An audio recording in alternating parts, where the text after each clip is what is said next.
रिलेशनशिपमध्ये प्रेम, काळजी आणि विश्वास जितके महत्वाचे असतात तितकंच महत्वाचं असतं ते म्हणजे कम्युनिकेशन. सुरुवातीला सगळं छान चालतं. तासन तास बोलणं, एकमेकांना समजून घेणं. पण हळूहळू बोलणं कमी होतं आणि तिथूनच अंतर वाढायला सुरुवात होते.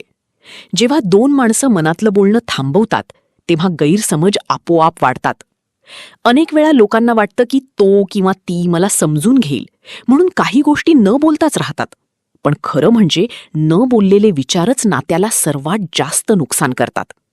छोट्या छोट्या गोष्टी साचत जातात आणि एक दिवस मोठ्या भांडणाचं कारण बनतात.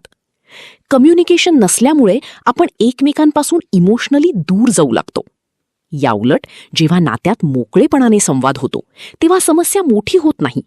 प्रत्येक भावना, राग, दुःख, आनंद जर वेळेवर व्यक्त केली तर नातं अधिक मजबूत होतं. कम्युनिकेशन म्हणजे फक्त बोलणं नाही, तर समजून घेणं, ऐकणं आणि रिस्पेक्ट देणंही आहे. म्हणूनच रिलेशनशिप टिकवायची असेल तर बोलणं थांबवू नका.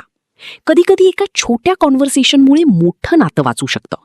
कारण शेवटी जिथे संवाद असतो तिथेच नातं जिवंत राहतं.